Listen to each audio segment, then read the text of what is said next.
What's up, beautiful people? Welcome back to part 3 of our Pokemon Lazarus walkthrough. In the previous video, we took on Gym Leader Polymnia and earned our first gym badge. We also used our wishing stars at the wishing well and got some amazing Pokemon.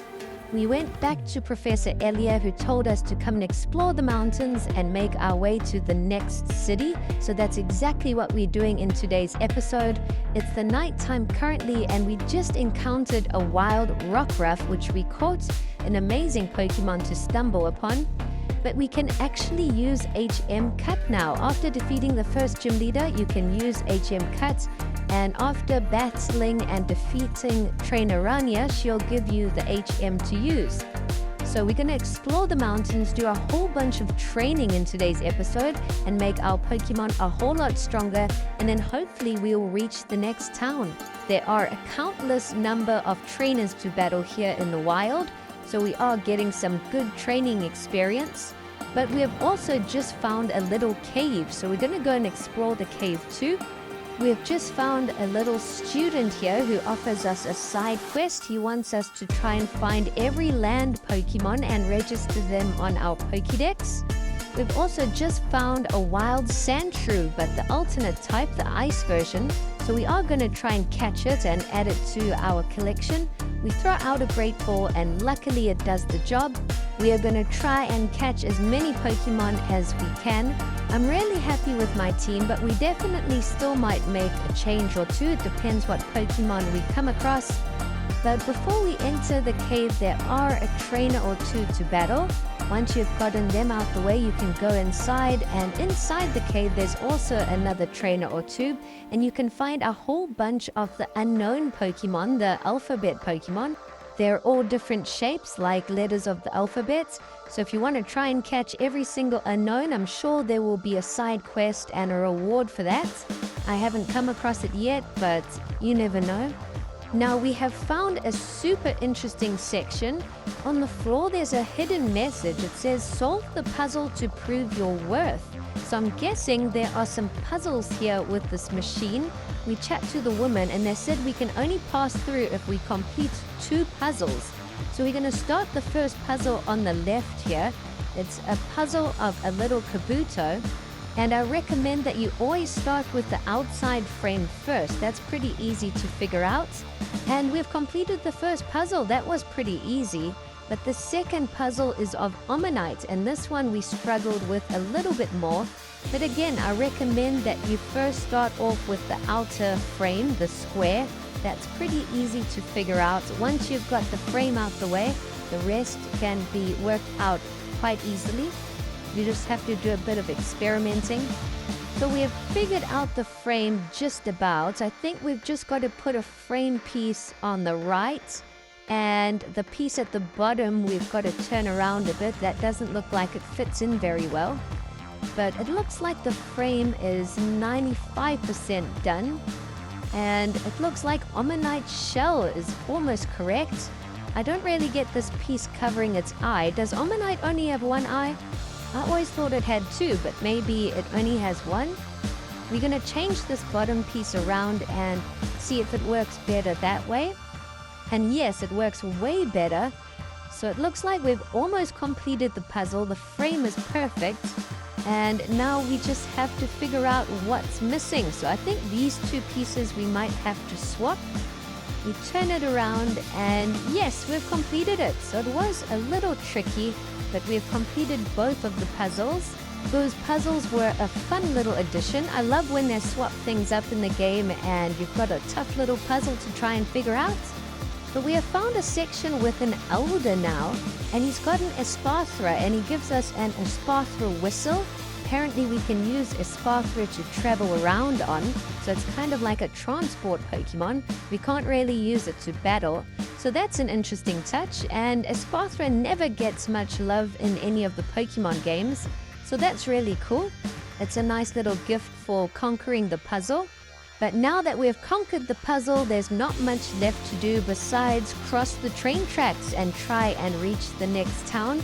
So that's exactly what we're going to do. You might want to go and heal up your Pokemon before continuing on.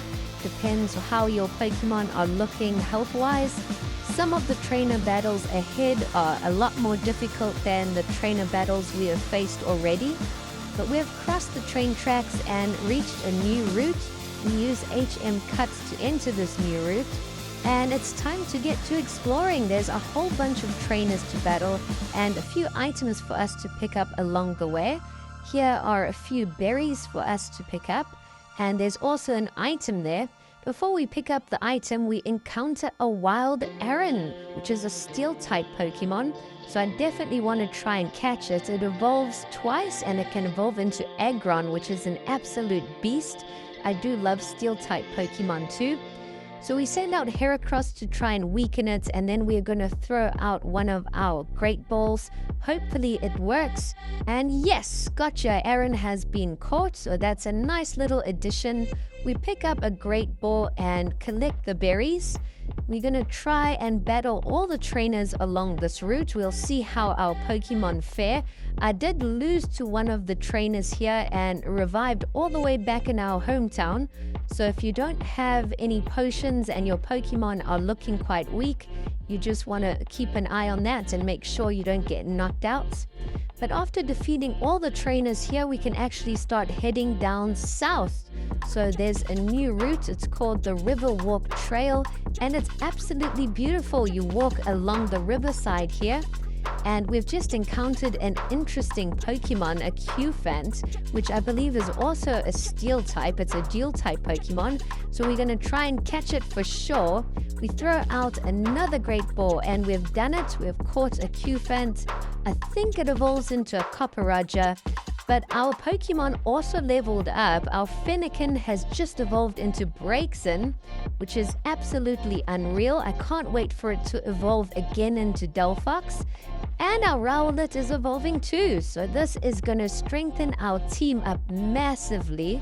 Our Rowlet evolved into Dartrix, so that was an unexpected surprise. I can't believe we got 2 evolutions there. In this little bush, we picked up a heart scale, which is an important item. I remember there was a little side quest in the hometown where someone was looking for a heart scale. So do go and search that little bush where we picked up the heart scale. And now we head down south to Kalami City. We have reached the next town, and I've spotted an interesting Pokemon. We have found a Wimpod, which is a bug-type Pokemon, and one of my favorite bug types, so I'm definitely going to catch it. I think we might even swap out Heracross for Wimpod. I do love Wimpod's evolution. And on the way back to the town, we encounter a Totodile, the starter Pokemon. I can't believe it. Luckily, we've got some nest balls left, and we've done it. We've caught Totodile. So we caught a Totodile and a Wimpod. I love Totodile. It's one of my favorite water-type Pokemon after Squirtle. But we have arrived in the new city, and the first thing we need to do is heal up our team. Our team is not in good condition. We chat to everyone in the Pokemon Center and we get to exploring. We enter the Pokemart, and here you can actually buy a variety of different Pokeballs. Pretty much any Pokeball that you can imagine, they've got it here. So we are going to stock up on some quick balls. I love those because you can just throw them out as you encounter a Pokemon. And then also timer balls, which work better the longer that the battle goes on. So both of those can come in pretty handy. But I'm thinking about it. I do want to try and swap in Wimpod for Heracross. Wimpod evolves into Golisopod, which I love. It's one of my favorite bug-type Pokemon. It kind of looks like the bug monsters in the Men in Black movie. And now that we've got Totodile, we might have to swap Totodile into our team. I'm not sure. We'll have to think about it. We have also found the second gym. It looks like the gym leader's name is Orani, and from the sign, it looks like he might be a flying type gym leader, which is pretty interesting. We chat to a girl at the bottom there near the riverbed, and she offers us an outfit for 6,000 Pokemoney. So I don't know if we have that kind of money just yet, but hopefully we can come back and buy that outfit. We reach the far east, and again there are some fishermen here and some people by the docks. We do get gifted an old rod so we can start fishing. We enter one of the houses and another woman offers us another outfit for 3,000 Pokemoney. So it looks like this is the town of outfits. We're definitely going to try and save a bit of money and come back and buy both outfits. We'll change them and see which looks best on our character. But we have found another guy on the docks here. He kind of looks like Master Roshi from Dragon Ball. But we've also encountered a wild Toadstool. So we've caught that with a quick ball. It's an interesting Pokemon. And I think we've explored everything in the town. In the next episode, we will take on the gym leader. Thanks for watching.